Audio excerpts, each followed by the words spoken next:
O tēnā tātou, e tika ana hei timatanga I tā tātou, ata I tā tātou hononga I te rangi nei, me hihiri ake tātou.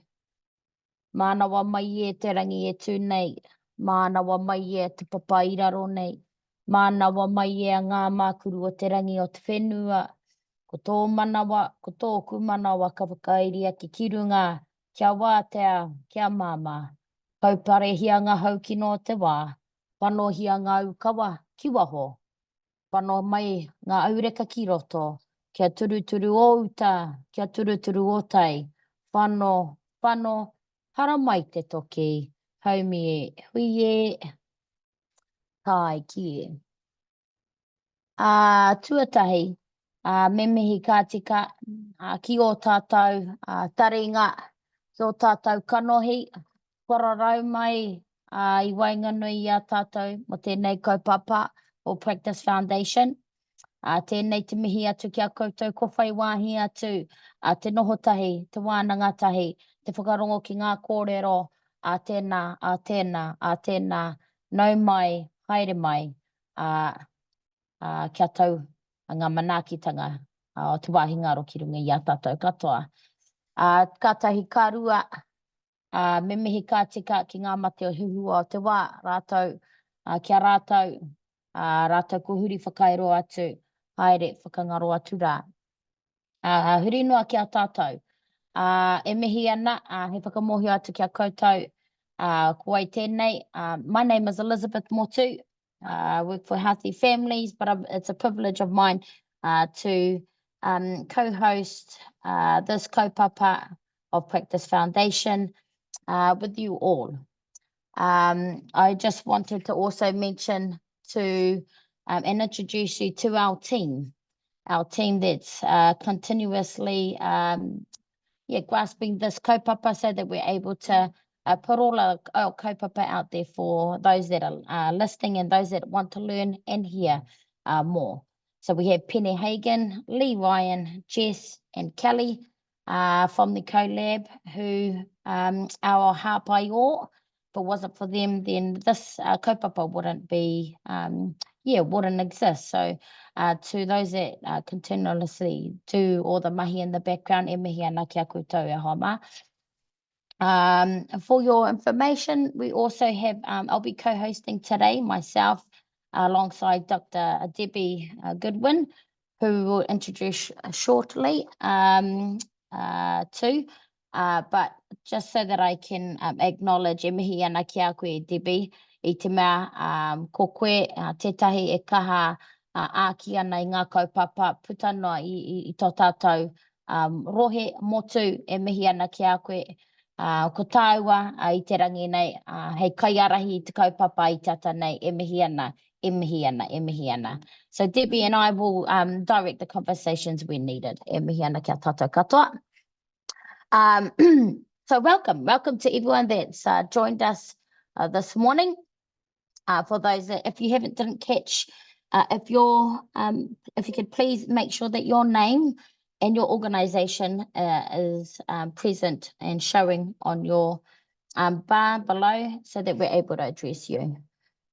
So what the purposes for today, our purpose of the Practice Foundation is to provide a space for those working in the public sector who are working in complex environments to come together with other like-minded people. So here's hoping that we achieve that today with you all. E mihi ana kia tātou katoa. And so the rhythm and the purpose for today is we're going to have various Kaikōrero that'll be joining us, and that's the relationship with Tangata Tiriti and the observations of what feels important in relation to their responsibilities at this point in time.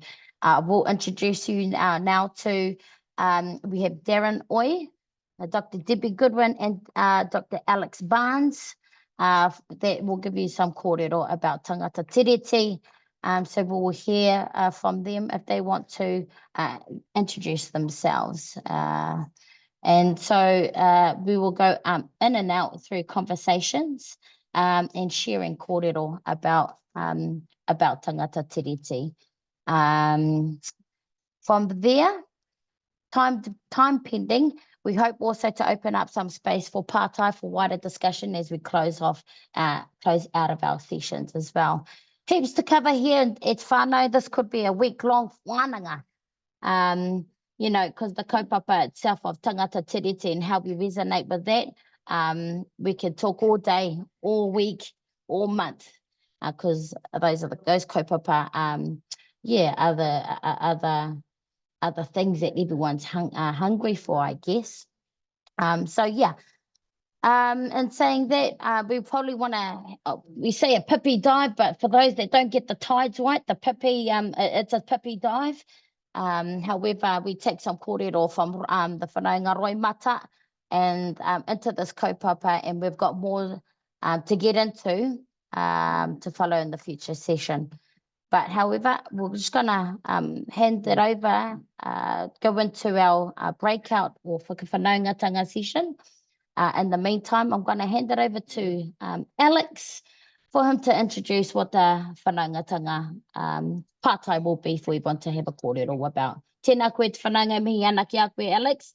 Mō I whai wāhi te kōrero atu ki enei hunga, enei taringa o tātou, e mihi ana ki a koe, ki tō whānau, ki tō iwi no ki, kua rarau mai I tauranga moana, tauranga tangata, e mihi ana ki a koe, Alex. Tēnā koe. Tēnā rā tātou, kua pai nei, o tira e te tariao e riri mō ngā kupu I whakatauia tātou I tēnei o ngā ata.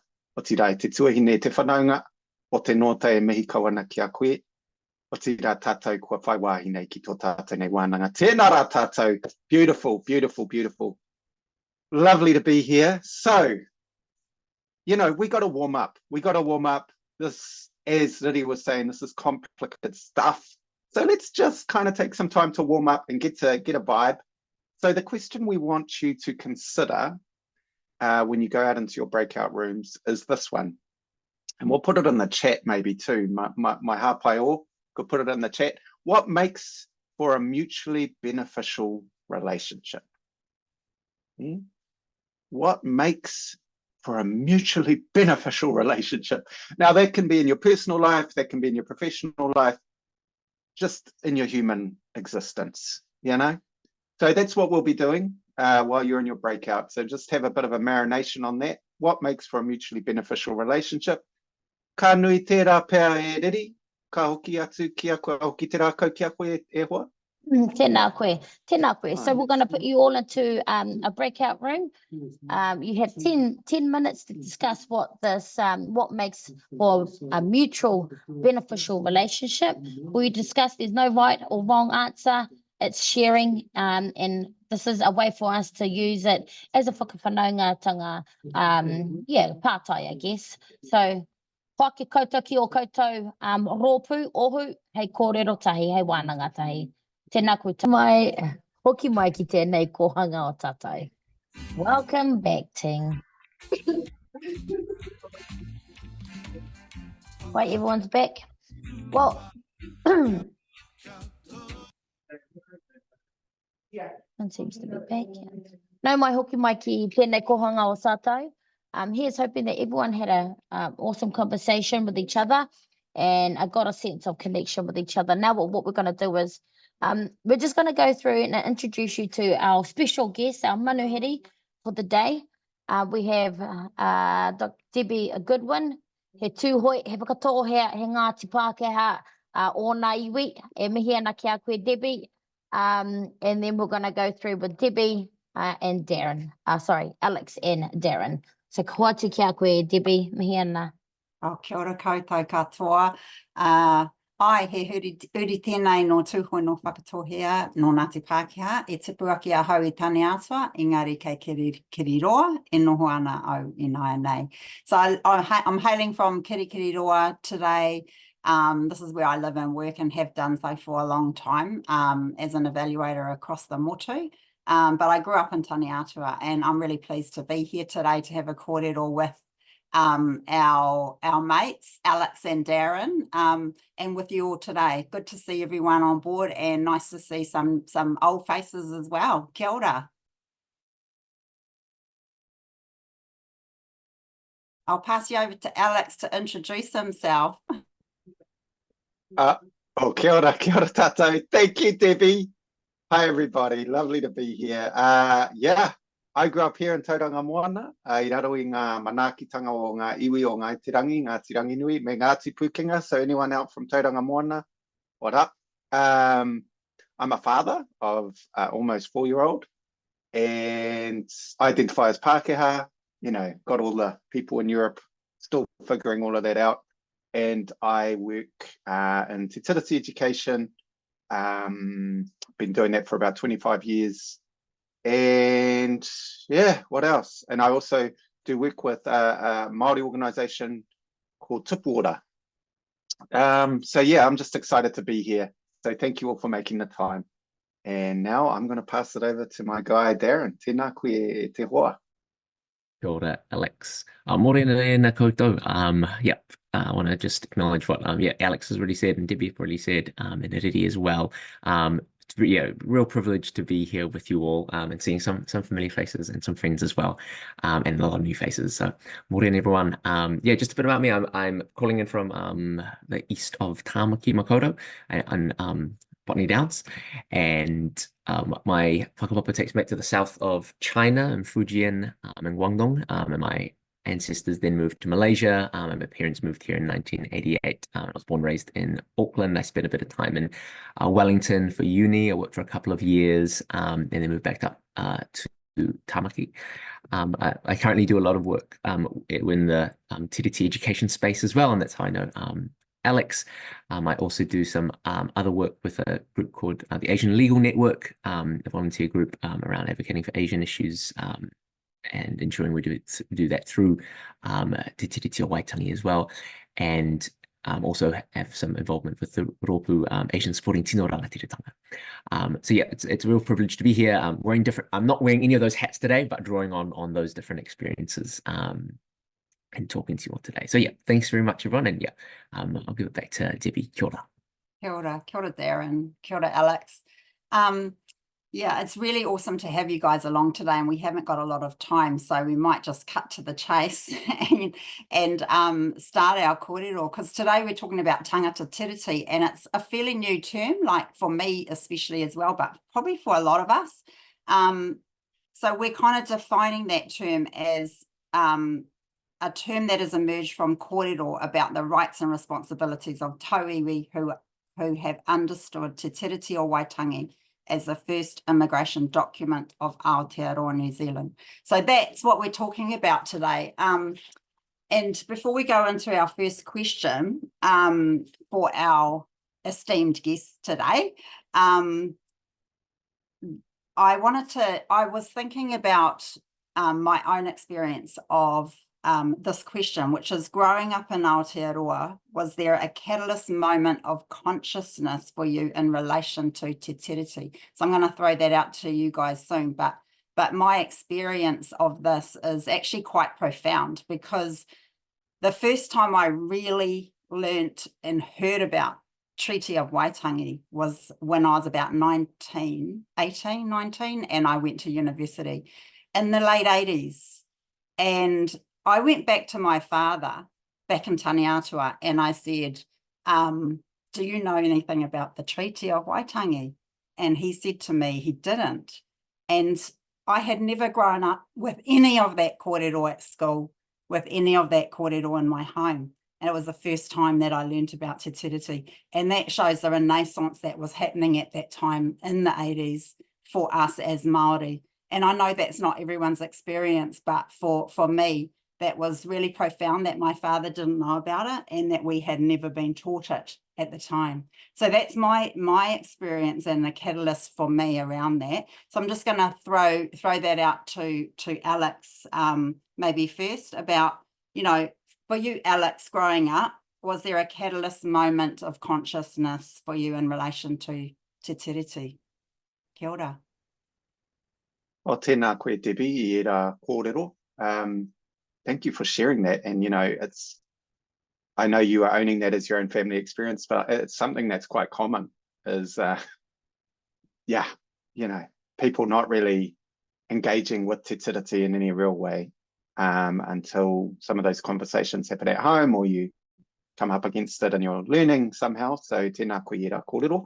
I'm a bit of a weirdo. I'm a bit of a freak because I grew up here in Tauranga, and that's not the reason why I'm a freak, although there are some freaky people here. But I grew up here and went through the very early kohanga reo kura kaupapa movement. So, and that was based on my parents' moral, ethical decisions at the time. So I grew up in a very politicized family, very left-leaning, surprise, surprise, very involved in stopping violence against women, social justice issues, and anti-racism. So I'm a bit weird like that. So not weird, it's wonderful, but it's also a bit strange.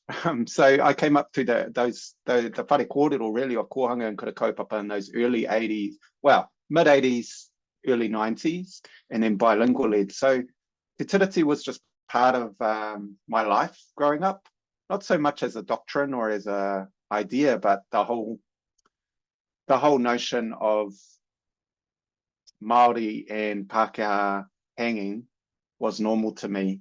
It was growing up, but then it was only really in when I was a teenager and I was, going through awkward puberty that I was like, hold on, oh, I don't have any Pākehā mates. I'm only hanging out with my Māori mates, and that's when I started to question it myself. And yeah, as I got older, I just saw the talking past each other really intensify, and going through uni and just having my first job and just really getting a sense for the complexity. So it's always been fascinating to me to try and understand why we talk past each other and how can we talk with, but not only talk, actually act, because I think there's a lot of talk and we need to act more. So yeah, and I found Te Tiriti education gave me a bit of a home, bit of a place alongside my whanaunga in Te Ao Māori. Te Tiriti education gave me a framework to consider my role and my responsibility. So we'll get into that later. So ka nui tērā, I could talk for a while. Kia ora, Debbie. Just cut me off, Debbie. Just Kia ora, Alex. No, that's awesome. It is quite a unique experience that you have growing up in kura as a Pākehā. I'm sure there's quite a few out there today, but that was the early days of kohanga. So I'll just hand it over to you, Darryn. What's your whakaaro here? Dr Debbie, and thanks, Alex, for that kōrero. I'm very different. I grew up in, my parents came over assimilating, so viewing New Zealand, not Aotearoa New Zealand, as a white nation, right? So that was the whakaaro that they had coming over here, and so grew up with that. I think there was a lot of buying into a lot of kōrero on the right of the political spectrum. It was about working hard, pulling yourselves up by your bootstraps. And that's something I believed for a long time as well. And so with that came a lot of really racist rhetoric against Māori. And I think part of that was also, there was also some self-hate in that because I wanted to be white the whole time growing up. So Te Tiriti, I was taught a bit about it, but I don't think it was very inaccurate. And what I was taught growing up was very incorrect, and that there were two texts and Māori ceded sovereignty and all that. Which is categorically wrong, but something that, I grew up not thinking about or just sort of accepting, but ultimately this was a Pākehā state. What changed was a paper on Māori politics that I had at uni, taught by Ahorangi Maria Baj and Vic, and that was mind-blowing in many ways. She did an amazing job, and she still teaches that paper, I believe, and she starts, and initially when I was going into Māori politics, I was like, oh, Māori politics is just the Māori Party. But what she did was she started the timeline right back before Te Tiriti, before Te Whakaputanga, the declaration, and actually talked about what political systems existed here, still exist, existed in resistance to colonization. Well, existed with Te Wakaminenga leading into the signing and then the resisting of colonization up until the present. And I think why that was powerful was that it broke the idea of part of this being a Pākehā state. And I think that's a really important part. That was the sort of wake up moment for me. And it also sat quite neatly alongside that time of my life when I was starting to question, oh, why am I trying to be Pākehā? Who am I really? And so those things sort of sat quite nicely next to each other, because That was a time I was starting to get more active in terms of thinking about, oh, what does it mean to be Asian? What do my people, what do my communities need? Why am I doing what I'm doing? And so they formed a connection, I think, between the need to decolonize my thinking about Aotearoa, but also decolonizing my sense of self, and realizing that colonization was the same cause of that, even though they expressed themselves in different ways. And so I think that was really important wake up moment for me, was in uni. Oh, kia ora, Darryn. Kia ora kōrero. I think what it really shows is that this is a personal as well as professional journey, and you can't get away from that personal approach. Hey, our next question is around the actual term Tangata Tiriti.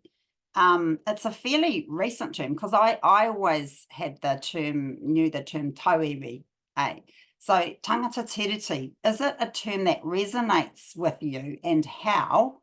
And I'm actually going to jump in again here and say it's really interesting if I ask myself that, because I actually have to own both. Like, I have Pākehā whānau, and I have a history and a whānau, generations of that history, and I know quite a lot of that. I have a Māori whānau, and so I'm kind of both, and so that's kind of an interesting concept for me as well. But I'll hand it over back to you, Alex. Kia ora. Yeah, tēnā koe, Debbie. I was at a treaty education hui back in 2002, I think, in Manukau at MIT. And Mike Smith was one of our Kaikōrero. And he actually said the same thing, Debbie, that you said. He said he's Pākehā, he's understanding that role as well. And he's proudly, from up north and all the other areas he connects to. So that was the first time I'd ever heard Māori really explicitly talk about their Pākehātanga. And I thought that was kind of fascinating. So you're right, it is interesting. To your question as well, yeah, my understanding of the term is that it came out of some work that Eddie Jury was doing in the 80s. And I've actually got a link that I'll share around that. And for me, I think it's important because it's a great term, because it creates, and to use the cliche, creates space for people who aren't Pākehā, who aren't whatever, to engage in the conversation. So it's an inclusive term in that regard. Now, the caution is of any inclusivity, it can easily slide into assimilatory. So let's not get it twisted. And that's where really, like Darryn was saying, some of those political understandings is really important. Around understanding responsibilities, political responsibilities, the history of this place, what that means. So for me, it's inclusive, but it also entails a number of responsibilities, regardless of, inclusive of your background, but, to say we're all part of this. We're all part of this. If you live here in Aotearoa, it's talked about as the first immigration document, right? That we have responsibilities to one another. And in a colonized country, and in a country that is going through phases of revitalization, a number of different phases, what is our role as Tangata Tiriti? I personally identify as Pākehā, but then I can identify in all sorts of things depending on the context. So, yeah, for me, it's a political term, it's useful, but there are a number of identities that I can move into. So it's got some use, but I guess I use it depending on the context I'm in and the people I'm with. Right. So that's what I would say, yeah. Awesome. Thank you, Alex. How about you, Darryn? How does that term resonate with you, Tangata Tiriti? Yeah, kia ora, Debbie, and kia ora, Alex. For me, it doesn't. I think that Tangata Tiriti has, when it was first brought up by Eddie Jury, I think it was powerful because it ruptured the idea of this just being a Pākehā state. Oh, you can be here by Tangata Tiriti, as Tangata Tiriti. But I think it's hit a point where it's becoming co-opted and it's losing its actual meaning. And that's a risk. And then there's also the risks that Alex pointed out about assimilation. So to give a good example of this, I think it was when I was at to Whanaungatanga. I was really fortunate to do an immersion course. And I remember on the first day, we were all told, stand up and say where you're from. And I was like, oh, and I was right next to the kaiako, so I had to go first. And I was just, oh.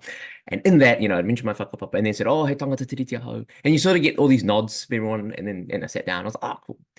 But the interesting thing was, as the year went on, Tangata Tiriti just meant less and less and less to me. And now that doesn't mean Te Tiriti o Waitangi means less, to be clear, but the term meant less. And there are several reasons for that. The first is the accuracy of the term Tangata Tiriti. And as a descriptive term, because often when people say Tangata Tiriti, the words that follow is, I'm Tangata Tiriti, your place is here because of Te Tiriti. I want to question that, because when I think about my parents who came in 1988, Te Tiriti is not the reason they're here. Colonization is the reason they're here. Because when they came here, they came through an immigration process that doesn't respect Te Tiriti o Waitangi, mana whenua. When I pay my taxes, it goes towards a carceral state that has disproportionately bad outcomes for Māori. And so in some ways, I think that the words, oh, I'm here because of Te Tiriti, is actually inaccurate. It can be aspirational. It can be where we hope to be. But right now it's not. So sometimes I feel as though we use Tangata Tiriti as a marker or as a virtue signal because it makes us feel good, right? I'm here because of Tangata Tiriti. But we still pay our taxes to the state. We're still potentially part of the state. Even if we're doing good work to try and change it, we are still part of it. So I think sometimes it helps to remove, the focus about what Tangata Tiriti needs to be, is that you need a complete transformation of things like the Constitution, things like immigration, things like our values that underpin a lot of Aotearoa. And so I think that sometimes it works as a sort of distraction from who actually, like, Te Tiriti was signed by the Crown, so we have to talk about the Crown. But I think sometimes with Whakaro Pākehā, thinking in a Pākehā way, we make it all about the individual. So we suddenly say, oh, Tangata Tiriti means a list of all these things we have to do. So we have to learn te reo and know our history, all important, and this, but we're losing sometimes the focus of where the source of power and structure actually is. So I think that's where there's a bit of caution around jumping onto Tangata Tiriti. So even when I use the term, right, on my first day, I was thinking, well, am I just sort of signaling, oh, I'm Tangata Tiriti, but am I really questioning the foundations? And also, it acts as a bit of a Rorschach test. That test where you put a little bit of dye and everyone, and you're meant to ask, what does this mean? And psychologists use it. I think it's got that same thing. So the spectrum of people who are activists and have thought about Te Tiriti and learned, about the history, all the way through to people who might just be on the start of their journey, everyone's going to put their own whakaro on it. And so we have to be really careful about that. Whereas I think potentially a better way might be to say, well, you have Te Tiriti o Waitangi, you have the articles, you have Honourable Kāwanatanga, you have Tino Rangatiratanga.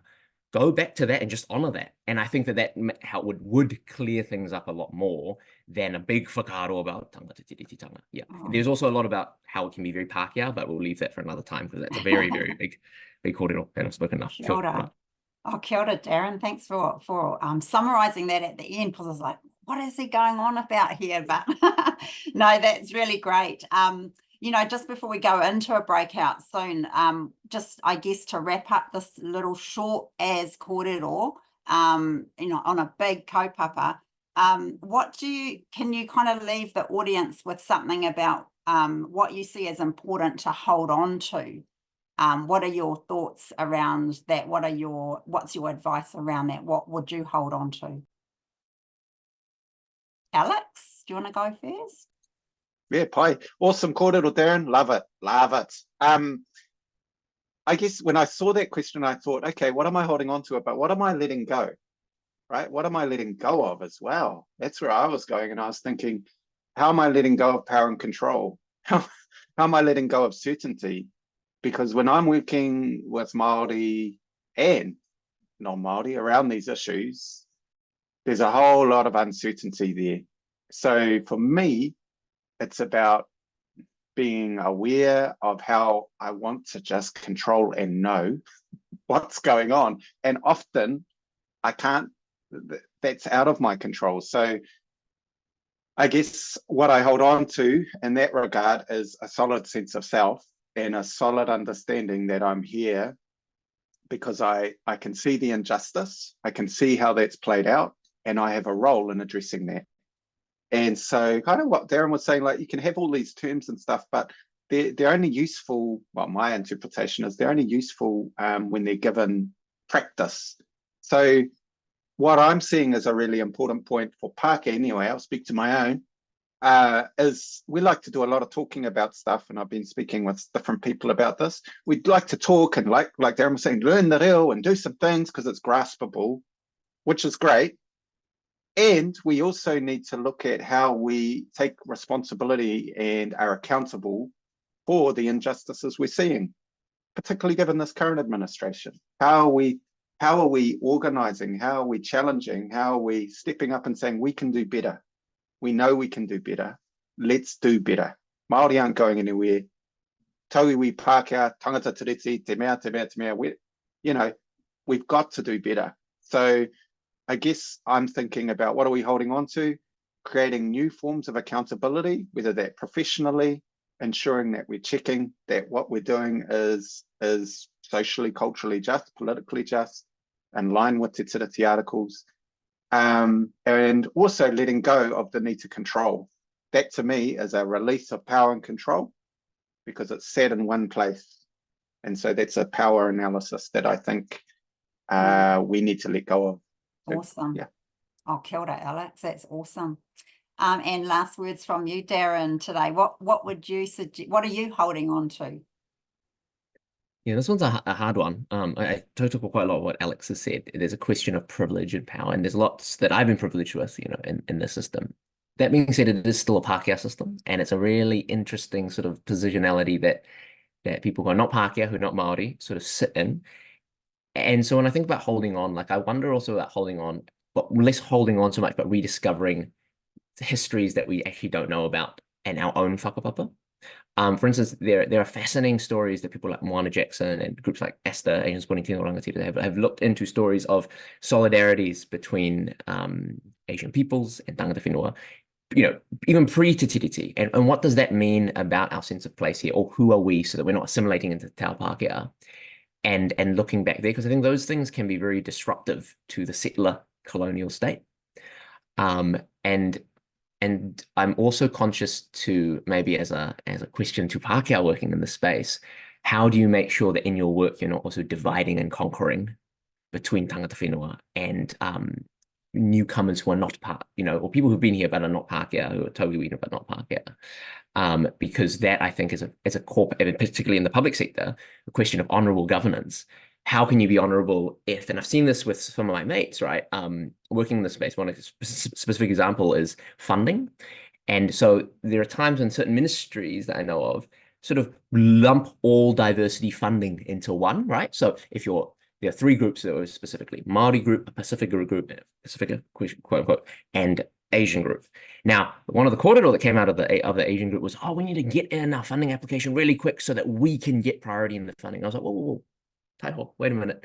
That's really problematic. Now, it's problematic on many levels, right? From that person saying that, because it's playing into the game of divide and conquer. But it's also problematic of the people who set out that funding in the first place, of lumping it all together, not understanding Te Tiriti should be treated with its own respect. And so sometimes you can, by thinking you're prioritizing tangata whenua, but not actually looking at the overarching picture and how to do that properly, you end up playing groups off of each other, rather than actually saying, Te Tiriti is important to start with that, and we do it in a way that we don't divide and conquer. Now, that, you know, that's really, really important. And that's also, something to the whole public sector, I think, to think about in terms of honourable governance and holding on to that. So, yeah, kia ora. Oh, kia ora kōrua, ngā mihi aroha kia kōrua. Thanks very much for sharing. Even in this short time, there's been a lot of stuff to think about. And so now we're going to go into our breakup so that our whānau here can have a bit of a kōrero and a think about what stood out for them from your whakaaro or from our whakaaro today. So yeah, we'll just go into a breakout now for about 10 to 12 minutes. When you get there, just have a kōrero, have a discussion, and think personal as well as professional. Don't be scared to be personal about it. What is it that stands out from this conversation for you? And just another mihi to you both for your kōrero this morning, and we'll see you in the breakouts. Well, no doubt everyone had a good conversation with each other. What we're going to do is, for this period, is that we're going to allow for people to ask questions. But if you've got a question, if you can please note that in the chat forum, and then we're going to leave it open to with Debbie, Darryn, and Alex to continue the discussions that we had prior to going into the what do you call it, the breakout rooms. So if anyone's got any questions that you'd like to ask before we continue those conversations, or anyone got any Whaitangi, what was something that you discussed in your group that you'd like to ask our guest speakers? Oh, you're good, all right, Lily. Good to see you, everyone. Okay. I thought maybe, you know, and Christina, who was in my group, you know, talked about people who identify themselves as Tangata Tiriti, and but in terms of their actions, I suppose, or their practice, it's not genuine, and so can make a space feel quite unsafe. You know, in practice, I suppose, what should that look like for non-Māori? What should that look like in terms of, you know, their continuous improvement, or how they should how they should be demonstrating things in practice, rather than just saying the words, but doing it in practice in reality, so that that space feels like they're genuine. There you go. Tēnā koe Whaitangi. Kia ora. Alex, would you like to share anything to that pātai? Rere motu. Tēnā koe Winnie, e mihi ana o tira ki tō rōpu. Yeah, so how do we make it real in practice, so it's not just blah, blah, blah? I think there's a few things in the pointy head world of research. What I suggest to researchers or policy people is to actually, when you're planning a project, ask the question, what might Māori think about this topic? Even if the brief may not be Māori, actually going and looking at the research, doing some homework, and becoming familiar with some of the questions and issues that Māori are facing, the challenges and the potential.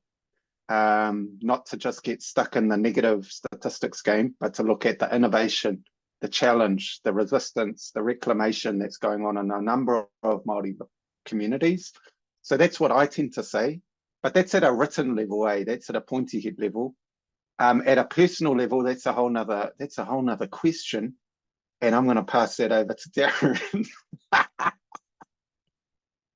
No, Darryn, you don't have to do that, bro. I'm just going to pass that on. But I'm just thinking, because our crew here is public service people, so that's where I was thinking is, what might Māori think about this issue, and actually include that in your writing, in your thinking. When first step of many. Debbie, would you like to add anything? Debbie Goodwin? Oh. Carl, no, but I was looking at one of the other questions. How have you fostered accountability in your groups and your spaces in this kaupapa? It's kind of a bit similar, but also, and I don't know how to answer that. I feel, as Māori, I feel it's not actually my place to, like, I feel like we are always rah, rah, rah, you know, like bringing our take to the table, always kōrero. It's kind of feels like it's our responsibility, but actually it's not just our responsibility. And so I really like it when Tangata Tiriti or Pākehā will stand up and say stuff as well. So it's, yes, it's not a nice place to be as Māori, to be honest, but I'll just see if any of our other speakers have a whakaaro around that kōrero. that pātai. Darryn, would you like to share anything? Both really, really important questions, right? Turning actions. So thanks, Whaitangi and your group, turning actions into words into actions. And similarly, that accountability for the couple of thoughts. I've seen relationships work really well in this space. And I think that it's interesting, a lot of the spaces and groups I've been in are not Pākehā. We're tauiwi, but we're not Pākehā. And so I think that the relationship is I think developed slightly differently, because because I think there's a different positionality there. Like if we give up a lot of power, we don't actually often have as much power. That's not to say that we don't have power. That's still really, really important. And so I think I've seen those relationships work really well, work really organically, and those relationships hold our kaupapa accountable. Importantly, and you know, it's not, the responsibility also lies within the groups to hold each other accountable. And I think that that's something that's really, really important. You know, those who've been in the kaupapa for longer, making space, there is a bit of grace and there's a bit of holding people and walking them through. And I think that's something that's often missed, is sometimes groups can become very hardline and perfectionist, and that can also make things really difficult. So it's about how do you bring people along in your own kaupapa, and hold each other accountable in that. So this is tauiwi to tauiwi, and I think that's a really, really big part of it. Yeah, so I find that to be really, really important, but hard to put into practice. Really, really hard to put into practice, to keep doing that. And back to Whaitangi, your question about putting things to practice. Yeah, I completely agree. I think it's interesting. Before October, I heard, you know, people saying the Tangata Tiriti way more loudly and proudly, particularly in the public sector. And now suddenly the environment's not right for it. You're starting to really see who is still speaking out. I think that also speaks to structures as well. There are structures, there are people who live on really tight economic, you know, positions that they can't speak out or lose their job for the sake of their family as well. And so then I think that's why being collective about pushing and changing structures also becomes so important as well in this. So things like, so for those who haven't read the report of Mātiki Mai, I've mentioned things like constitutional transformation. That's a really important report, I think, to read, to question, you know, what are the underlying values of our whole system that needs to change. Working towards that's really, really important as well. Yeah, kia ora. And just a pātai to our guest speakers, prior to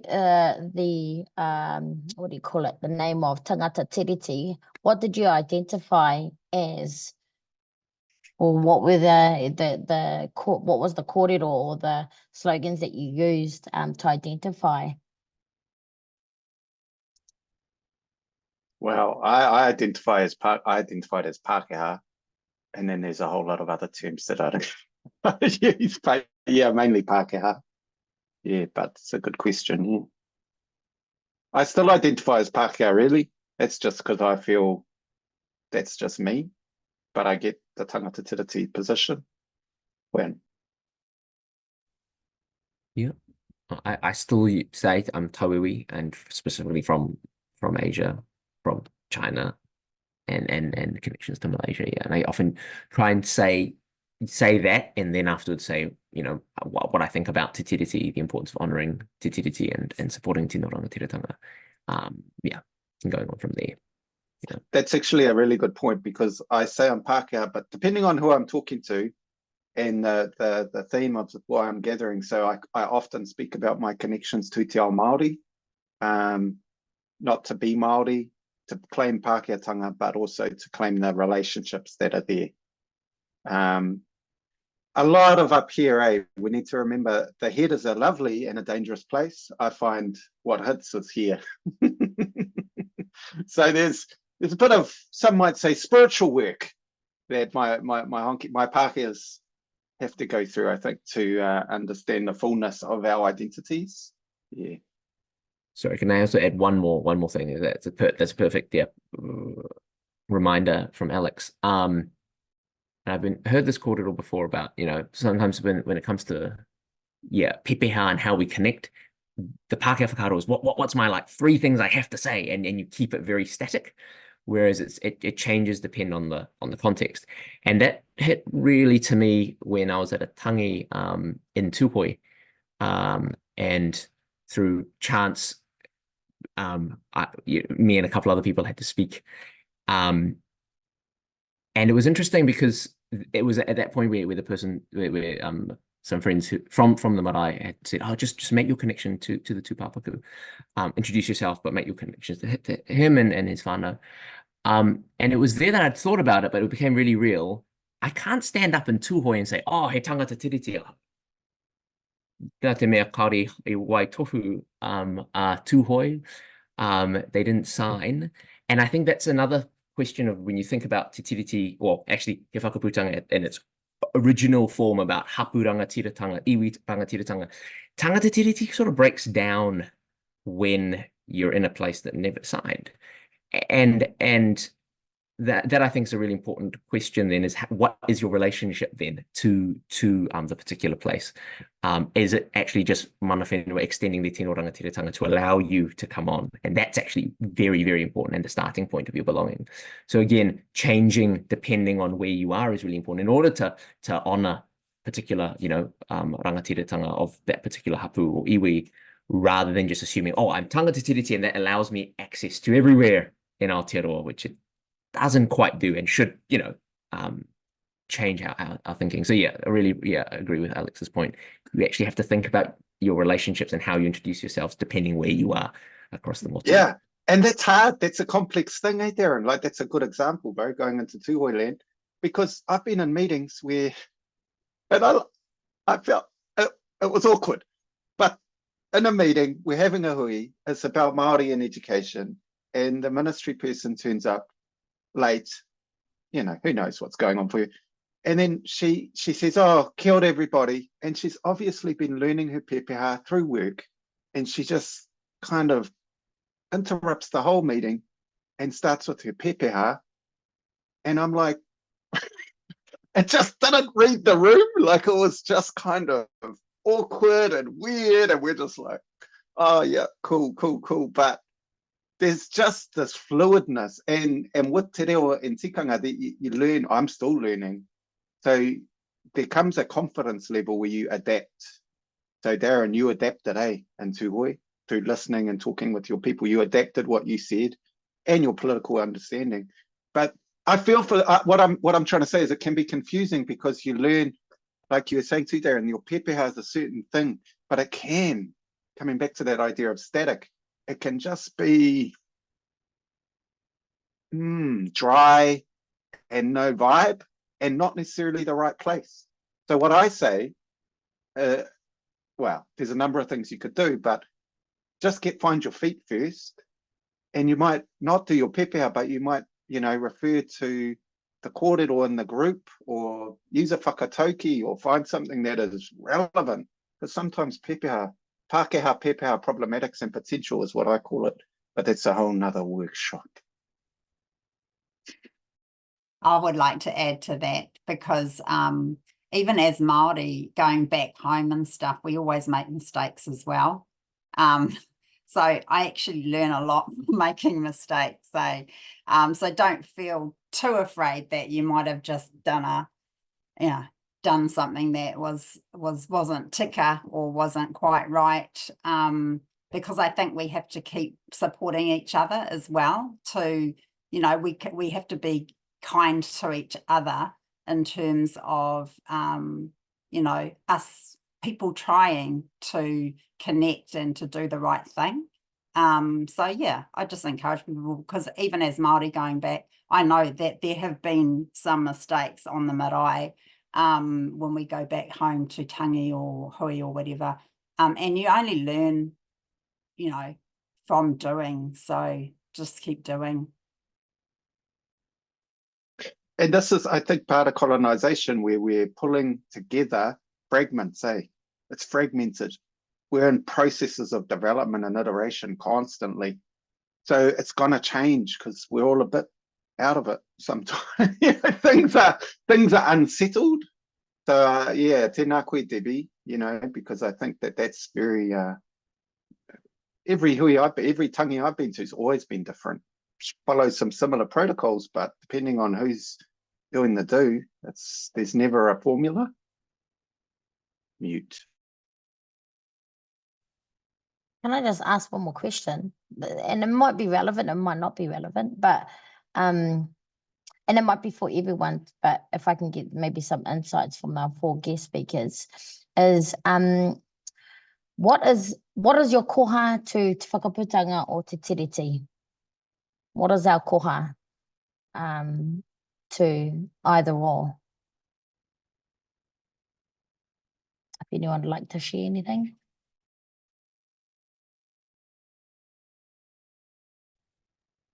Gee, Darryn, you go.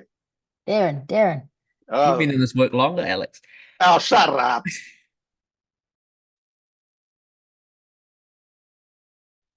I really resonate with that kōrero ko te whakaputanga, te tuapapa, te tuakana ki te tiriti Waitangi. It's the foundation, it's the older sibling, and it's so important to not forget that. And probably even in my kōrero today, I haven't really acknowledged that enough. Because again, it wasn't what it stood for was an external document, right, to the world about the state of affairs in Aotearoa at that time. So it didn't matter if everyone didn't sign, it reflected the fact that every hapu, every iwi, or however, groups wanted to organize had sovereignty, and we can't forget that, and that should be the starting point. It is a kōrero for another time in that I think the implications of that are really, really big. For instance, I've heard of, some whakaaro around, at one point in the past, there was an issue about immigration, and a particular iwi had said, well, there are asylum seekers, those asylum seekers would be welcome in our whenua. Now, I think questions like that are, well, just because an iwi, if an iwi didn't sign Te Tiriti, or signing Te Tiriti never got rid of any iwi or hapu's ability to govern themselves, but also make another treaty, or to exercise other forms of governance outside the state. And I think that's really, really, really important. It's terrifying for the state to hear this, but it should, when you think about Te Whakaputanga in its place, it really opens up a lot of additional possibilities, which is why that report I've talked about, Mātiki Mai, is so important, because it starts with things like tikanga kawa, Te Whakaputanga, and Te Tiriti. And so, yeah, it plays such a central role. So learning that history is really, really, really, really foundational, in order to understand Te Tiriti. So super important. Kia ora, Darryn. Kia ora. I mean, I think the same in terms of our koha to Te Tiriti is to actually remember it and teach it to our kids, to have that whakaaro for them, and that understanding in our whānau for what that is, growing up without not knowing that, that is what we need to do, or what I think I need to do anyway. Kia ora. Yeah, beautiful question, Diddy. Yeah, what's our koha? There's so many things. Yeah, for me, it's about holding, well, I've been having conversations with people about holding the line, showing up, personally and professionally. So, and that can be in all sorts of different ways. What I find useful is finding, not always talking about Te Tiriti or whakaputanga in the text, and using those names necessarily, but thinking about terms like revitalization, wellness, self-determination. Different terms can be really useful to bring people into the conversation that they might not even be thinking about tino rangatira or Te Tiriti, but they're actually just doing mana motuhake. I'm talking about Māori in this regard.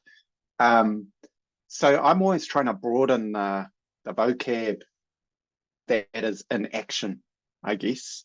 Yes, it's important to get to know all of those things and do the reading, but it's also like, what are the things that you can just do? Just do. Ask the question. How's this impacting on Māori? What are these decisions? How's this going to land for the Māori we work with? Because that's really important to me. How can we do better? It's finding quite simple ways of addressing quite very complex and charged topics, but trying to bring people along. Because sometimes you go into a Te Tiriti wormhole, and that just brings up all sorts of weird stuff, man. which is great in some senses, but it can also just really detract from taking action.